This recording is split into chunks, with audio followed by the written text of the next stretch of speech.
sudah tampil, Pak.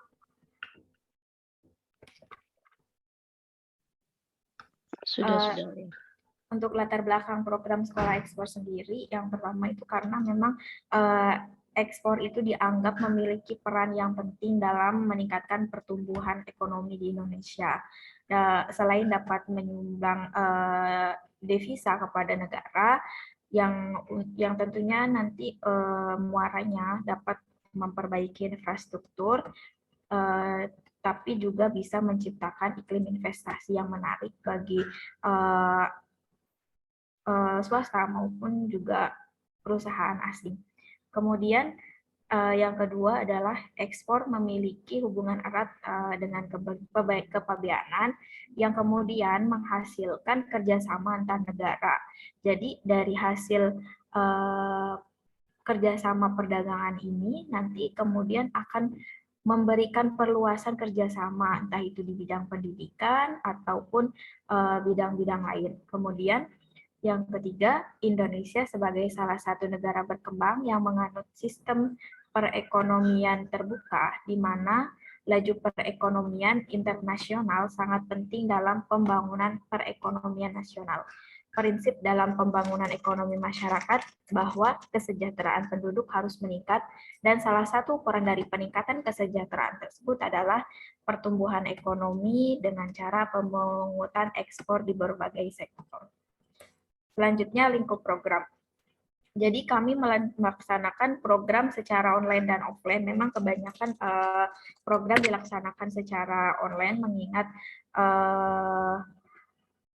situasi masih pandemi. Kemudian yang offline itu kita terbatas hanya di beberapa daerah. Kemarin ada di Medan, Surabaya, Jakarta, Bali.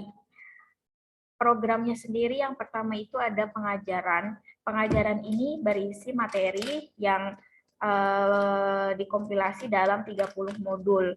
Dalam pengajaran ini berisi modul-modul yang kemudian disampaikan di kelas masing-masing. Kelas yang saya tempuh itu dari Senin sampai Jumat, dari jam pukul 7 sampai pukul 10 pagi.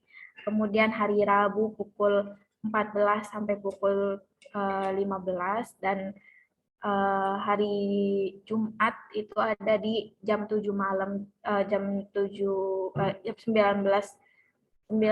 sampai 22. Kemudian ada kuliah ekspor. Kuliah ekspor ini berisi sharing pengalaman dan pencerahan dari eksportir sukses, CEO, pejabat, duta besar, atas perdagangan, kepala ITPC. Kadang juga berisi tentang peluang-peluang ekspor di negara yang kedudukan dari duta besar atau konjen itu sendiri. Yang ketiga ada bootcamp. Nah, bootcamp ini yang tadi saya bilang bahwa kita ada kegiatan offline itu di bootcamp. Itu dihadiri hybrid dan diikuti oleh seluruh mahasiswa ekspor. Yang keempat, praktik ekspor, berisi pameran perdagangan yang diikuti oleh mahasiswa.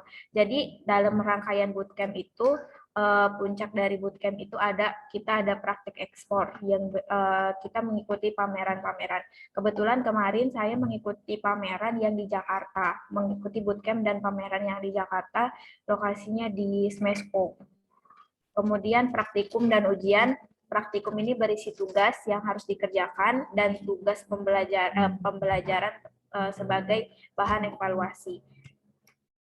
Kemudian tujuan program. Yang pertama, mempelajari kompetensi yang spesifik, praktis, dan dibutuhkan di masa depan mengenai ekspor. Yang kedua, berinteraksi dengan para pakar untuk memahami penerapannya dan mempraktikkan kompetensi tersebut dalam sebuah proyek real. Yang ketiga, mampu memahami ekspor, menyusun rencana ekspor, dan mengembangkan produk ekspor. Bidang studi yang ada di dalam sekolah ekspor itu ada 4 yang secara spesifik. Yang pertama itu mengenai bidang studi eksportir industri kreatif. Kebetulan kemarin karena produk kami itu termasuk dalam industri kria yang merupakan bagian dari industri kreatif, jadi program yang kita ambil di dalamnya itu termasuk mentoring, kemudian mentoring tematik juga gitu. Kita masuk di eksportir industri kreatif. Yang kedua, fasilitator ekspor. Ketiga, eksportir produk pangan olahan. Keempat, eksportir produk pertanian. Ini jadwal kegiatan kemarin. Dari kelas pagi, ada kelas pagi, kelas siang, kelas malam. Kebetulan saya ngambil di kelas pagi. Nah, dalam sekolah ekspor itu kemudian kita dibagi dalam kelompok, dalam tim yang berisi 4 orang yang kemudian membentuk sebuah kita sebut dengan tim startup ekspor yang harus wajib memiliki satu produk yang diangkat untuk kemudian dijadikan prototipe untuk ekspor dan dikembangkan. Yang ini logo yang kami buat, kemudian latar belakang dari tim startup ekspor sendiri adalah produk kami itu adalah tas dari Karung Goni yang kemudian melatar belakangi kenapa tas yang kami produksi kemudian dinamakan tas Goni dengan nama perusahaan Goni Group. Tas Goni yang kami pakai untuk nama produk agar memudahkan dan mengenalkan penyebutan Karung Goni ke mancanegara dengan mengusung tema tetap menggunakan pengucapan bahasa Indonesia dengan tulisan yang lebih trendy dan lebih modern. Kemudian ini contoh dari produk kami, memang ini masih dari suppliernya, foto dari suppliernya, di mana memang kami mengambil produk UMKM dari Megamendung Bogor. Sebelumnya juga terjadi dinamika kenapa kemudian kami memilih produk ini. Kami survei ke beberapa UMKM, kemudian dicari persyaratan dan perizinan, kemudian sertifikasinya, dan yang memang kita juga dikejar waktu, jadi kemudian produk ini yang kami angkat.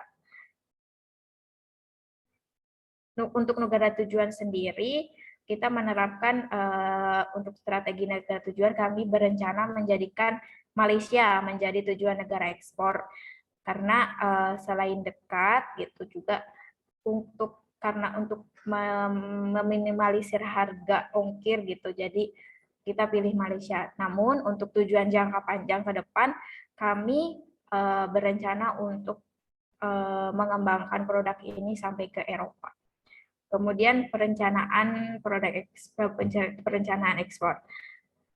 Produk yang dijual adalah tas Goni yang merupakan produk kria atau kreatif yang memanfaatkan Karung Goni sebagai bahan dasar produk dengan inovasi desain yang unik dan kualitas terjaga.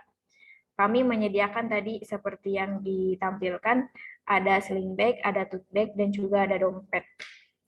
Hal tersebut juga bertujuan untuk mengurangi penggunaan sampah plastik, di mana kita tadi ada tote bag, jadi ada yang didesain besar untuk tas belanja.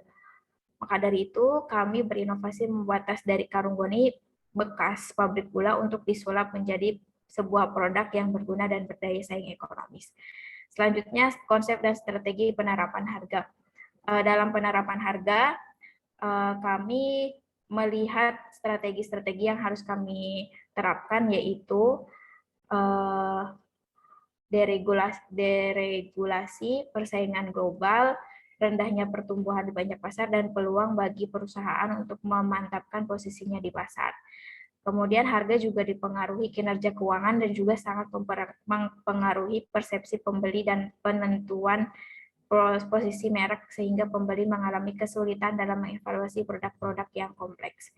Penetapan harga yang dilakukan adalah dengan menetapkan harga berdasarkan tingkat keberlanjutan usaha, di mana kami mencari keuntungan